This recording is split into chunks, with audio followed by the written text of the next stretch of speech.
Alrighty, we're here. We got Flat Hat Videography with us again, doing a couple more little videos.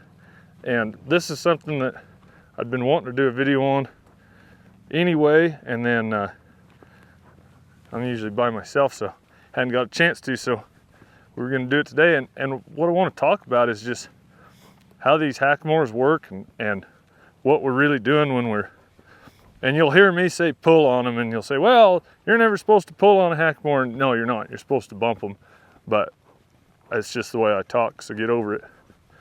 But I wanted to do it specifically with this horse. This is a Morgan.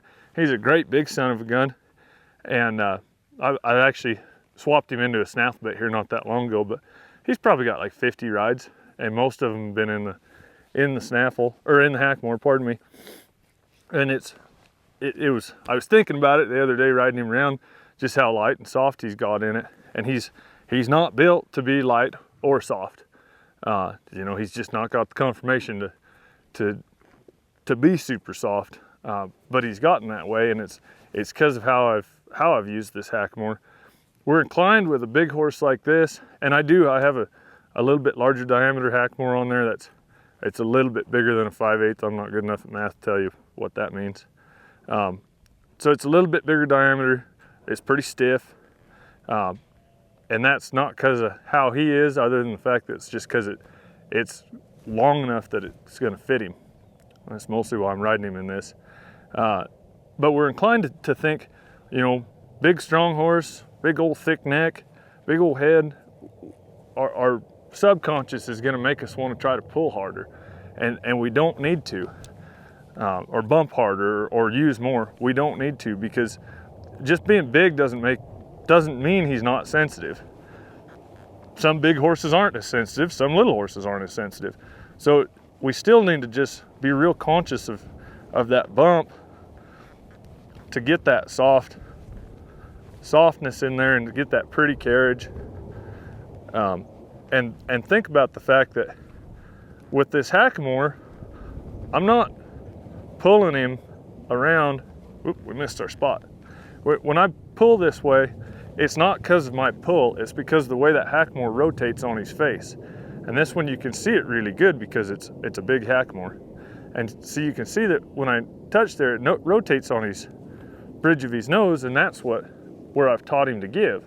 I've taught him to give to that rotation, not to give to this deal, manually push him over, which is what I think a lot of people think is going on with a Hackamore.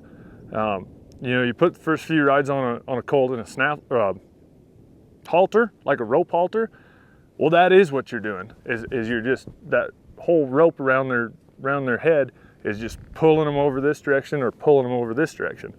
But when you get into a Hackamore, people don't realize how much different the two tools are.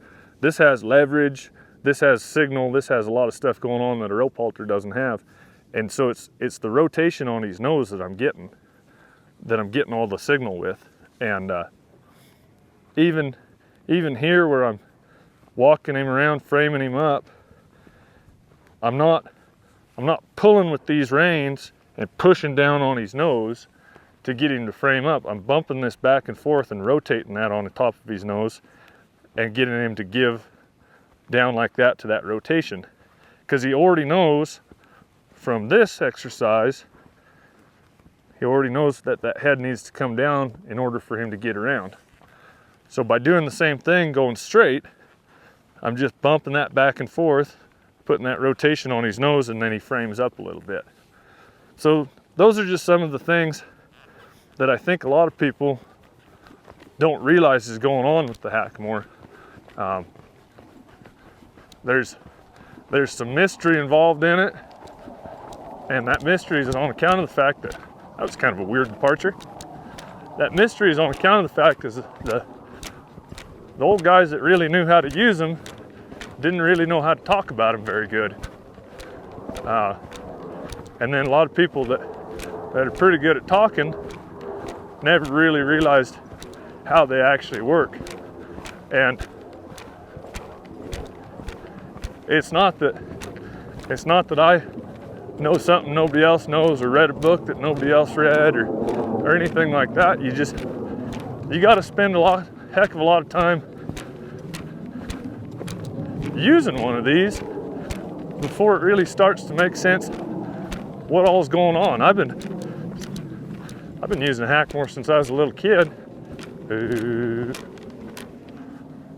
I've been using Hackamore since I was a little kid, and heck, I didn't know what I was doing with it most of the time. It's just what I was told to use. You pull on this rein, they go that way. You pull on this rein, they go that way.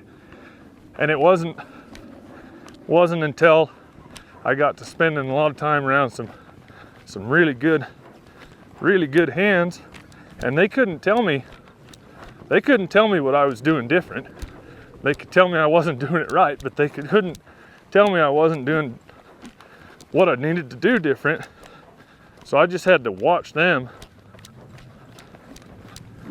and figure it out, and watch them, and then spend a lot of time alone kind of putting it all together. And so that's what I'm trying to do with you guys in these videos, is tell you some of the stuff I figured out by watching those guys that people aren't going to get a chance to watch anymore because the better part of them are dead. But there's even this is a pretty advanced exercise, walking with a counter bend there. Pretty advanced dressage maneuver there. But this colt can do it. It's not something I'm usually doing by this early on. But even there, I'm just bumping that around and giving him the signal with the rotation there. And that's all. He's learned that signal from those first few rides where it was just go, stop, turn. You know, so we go.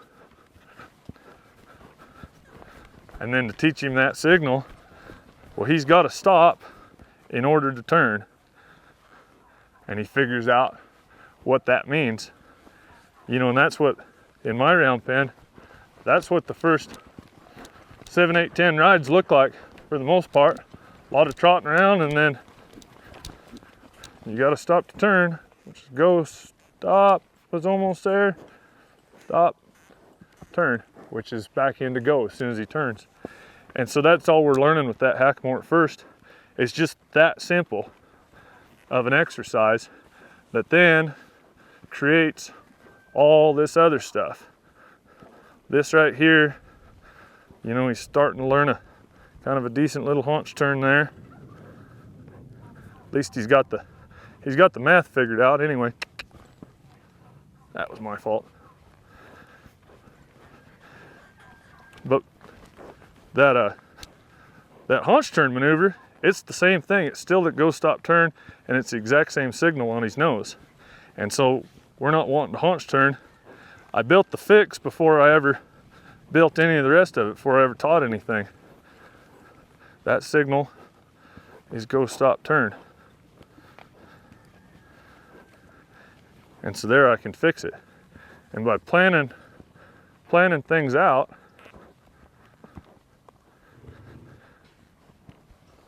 now when he doesn't want to do a haunch turn, I don't have to go back to square. I can go back to square one. I do go back to square one, but I don't have to go clear back to the round pen and clear back to a lot of the rudimentary stuff, because I can just take once and just pull him around and remind him what that signal means